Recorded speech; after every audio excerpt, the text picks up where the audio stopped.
이제 그 4.3 트라우마를 어떻게 극복할 것인가 이 방안을 찾는 것도 참 중요하다라는 생각이 들거든요. 어떻게 생각하세요? 네.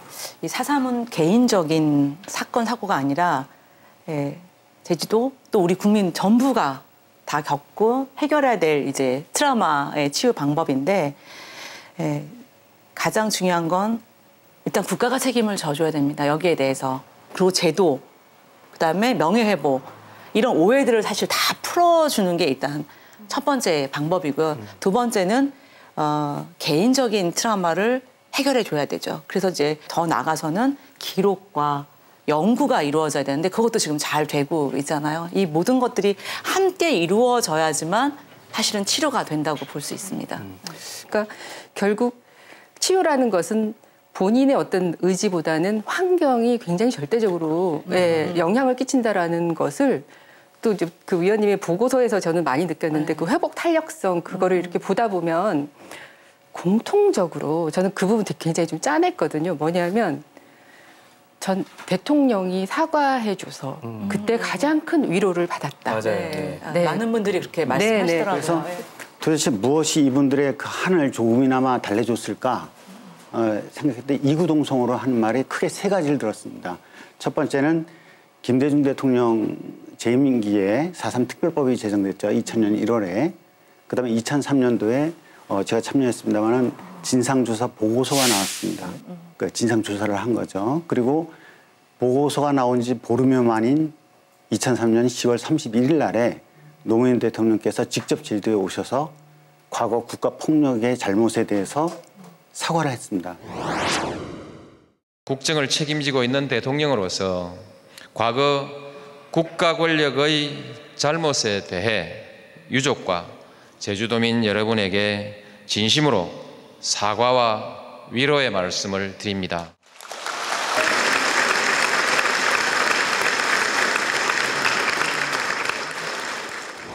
그것이 이구동성으로 자신들의 그 한 맺힌 것을 풀어주는 커다란 계기가 됐다.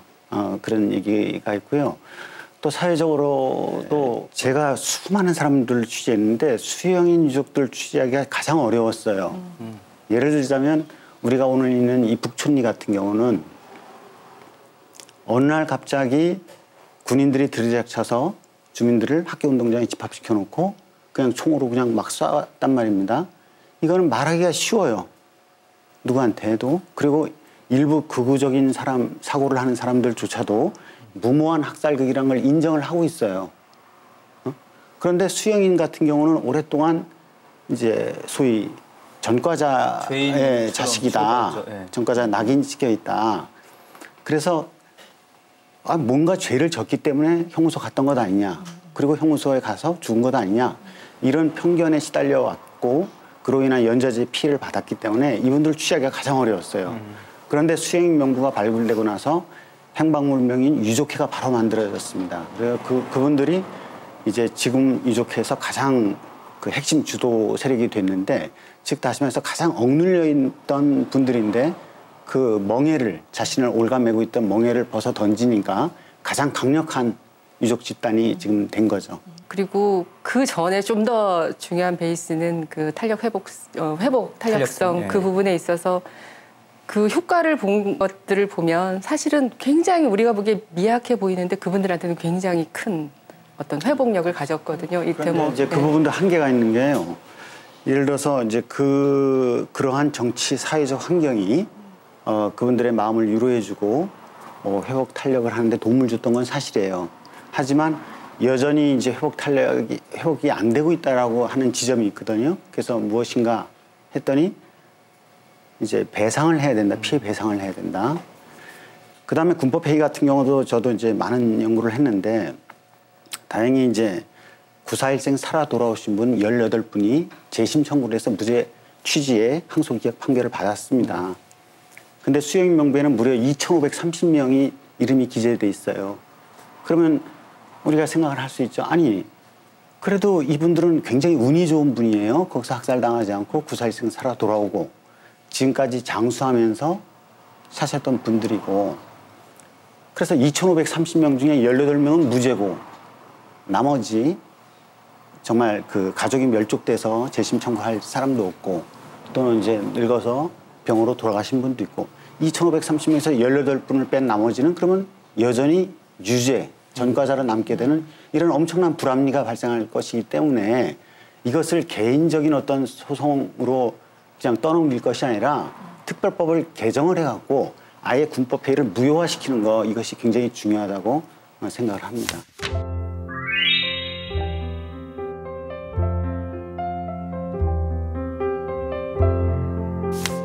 저희가 어쨌든 지금 4.3 피해자와 또 트라우마에 대해서 이야기를 해봤는데 그럼 다음 이야기는 또 영상 하나 보시고 나서 이어가도록 하겠습니다.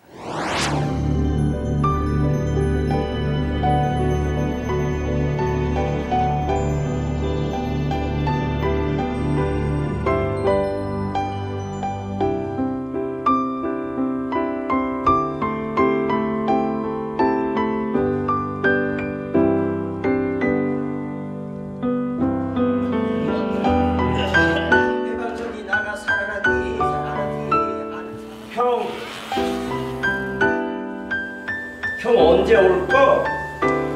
우리 동네선 어떻게 보면 추모 문화의 새로운 흐름을 보여주고 있는 것 아닌가 하는 생각이 드는데 저는 보니까 좀 참신한 것 같고요. 좋은 것 같거든요. 그러니까 미래 세대는 4.3을 어떻게 기억할 것인가 또 4.3을 기억하기 위한 방법을 찾는 것도 참 중요할 것 같습니다. 네. 어떤 게 있을까요? 제가 제일 좋아하는 영화가 사실은 인생은 아름다워라는 영화거든요.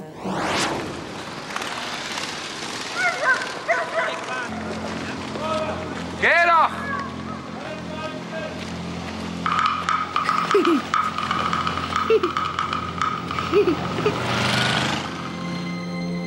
그게 뭐 나치의 유태인 학살을 다루지만 그 아버지가 마지막까지 웃으면서 그 아들에게 인생은 아름다운 거야라는 굉장히 웃기지만 너무 슬프잖아요. 그러한 좀 다양한 문화 콘텐츠들이 좀 나와줘야 되지 않을까. 그러면 그거 보시면서 저는 유족분들도 분명히 그 무거움을 조금씩 덜 수 있을 거라는 생각도 좀 들어요. 또 얼마 전에 제가 그 뉴욕타임즈의 그 베스트셀러 작가인 리사 씨가 쓴 해녀들의 섬이라는 책을 읽었어요. 너무너무 감명 깊게 읽었거든요. 아, 이렇게 외국인들이 바라보는 4.3의 시선도 굉장히 중요하다. 그래야 우리가 아직도 사실 4.3이 미완이라고 하는 게 맞춰지지 않은 퍼즐들이 있잖아요. 제3의 시선으로 또 어떤 그 퍼즐 하나를 만들 수 있는 계기가 되지 않을까 싶어서 저는 굉장히 좋았어요. 이게 제주도에서 벌어진 일이긴 하지만 제주도만의 사건이라고 볼 수가 없습니다. 해방 이후에, 해방 직후에 우리 사회에 그 아주 그 모순이 집약적으로 제주도에서 터져나왔다 이렇게 볼 수가 있고요. 저는 그 4.3에 대해서 어떤 그 교육의 그 중요성이 굉장히 큰 것 같아요. 교육. 그래서 4.3으로서 우리가 이렇게 참혹한 희생을 겪었는데 4.3을 통해서 아무런 교훈도 얻지 못하고 그것이 이제 세대 전승이 되지 못하고 잊혀진다면 이게 얼마나 허무한 희생이 되겠습니까? 그동안에 이제 이 각자의 이제 아픔들이 이제 드러나면서 어떻게 통합적으로 이걸 치유해줄 공간이 필요한데 그게 이제 제주 트라우마 센터죠. 네. 그래서 제주의 그 4.3에 관련된 분들뿐만 아니라 제주도민 전체가 활용할 수 있는 올 수 있는 이런 공간으로 기억의 공간, 치유의 공간으로 준비를 하고 있습니다. 거기서 이제 다양한 프로그램과 또 다양한 상담이 이루어지면서 그동안 못했던 이야기, 그동안의 이제 여러 아픔들을 아마 많이들 말씀하실 것 같아요. 저희가 오늘 4.3에 대해서 많은 이야기를 나눠봤습니다. 어느덧 좀 마칠 시간이 된 것 같은데 끝으로 소감 간단히만 듣고 마무리 짓도록 하겠습니다. 먼저 감독님 먼저 해주실까요? 네. 그 김석범 작가님이 쓰신 화산도에 보면 한마디로 4.3은 기억의 자살이다 이렇게 얘기를 하거든요. 그러니까 분명히 일어났음에도 불구하고 부인해야 됐고 숨겨야 됐던 기억의 자살이다. 근데 이제 시대가 좋아지고 많은 분들이 활동하고 계시기 때문에 기억의 자살에서 기억의 타살에서 기억의 회복까지 간다면 아무래도 조금 더 우리가 그다음에 4.3 이야기를 할 때는 좀 더 그분들의 슬픔, 상처, 회복에 좀 더 가까이 갈 수 있지 않을까 그런 생각을 해봅니다. 네. 네. 저는 이제 두 가지를 이제 말씀드리고 이제 마무리하려고 합니다. 트라우마에 관해서 본다면 이런 얘기가 있어요. 모든 상처가 눈에 보이는 건 아니다. 네. 자, 외상, 겉으로 본 상처는 사실 치유하면 되지만 그 내적인 이런 트라우마는 보이지는 않지만 참 오래 갈 수 있고 우리가 관심을 가져야 된다는 거. 그리고 또 하나 이제 서구에 굉장히 유명한 역사에 관한 유명한 명언이 하나 있습니다. 용서는 하되 잊지는 말자. 네, 우리가 세계화가 되고 이 평화의 섬이 되면서 정말 용서는 하지만 우리가 잊지는 말아야 될 것 같아요. 제가 4.3 평화기념관 마지막으로 썼던 글귀가 제주 4.3은 평화, 통일, 인권의 소중함을 일깨워주는 상징으로 기억될 것입니다라는 그런 문구였습니다. 저는 4.3을 공부하기 이전에는 평화 또는 인권이라는 그 단어를 좀 추상적으로 받아들였어요. 뭐 평화 뭐 좋은 말 아니야? 인권 좋은 말 아니야? 그 정도로 받아들였는데 평화가 깨지고 인권이 유린된 상황이 얼마나 처참한 상황인지 그걸 뼈저리게 느낀 다음부터는 이것이 얼마나 소중한 가치인지를 느끼게 됐습니다. 그리고 우리가 끝끝내 평화, 통일, 인권이라는 이 소중한 가치는 항상 간직하고 가야겠다라는 생각을 하게 됐습니다. 네. 어떤 보상을 원하는 게 아니에요. 첫째는 명예회복이죠. 명예회복을 해달라. 특별법 제정과 아울러 특히 제주의 그 4.3의 역사를 역사화하고 교과화시켜서 우리 도민만이 아니라 전 세계가 제주의 4.3이라는 것은 이렇게 기록사실이 남아서 우리 후손에게 남아야 우리가 살아있을 때 이것을 이렇게 해줘서 정말 그래도 다행이다. 이제 거의 눈 감아도 되겠다. 최대한이 4.3을 잊어버리려고 노력을 하는데 뭐 후세들에게까지 잊어버리라고 하기는 그렇고 양보를 하고 이해를 하고 하더라도 잊어버리지는 말아야 앞으로 이 세상은 어떤 세상이 올는지 모르지만은 잊어버리면 혹시 그런 시대가 다시 반복돼서 돌아올까 봐서 그게 두려워서 잊어버리지 말아야 될 거 아닌가 하는 그런 생각을 갖고 있는 정도예요.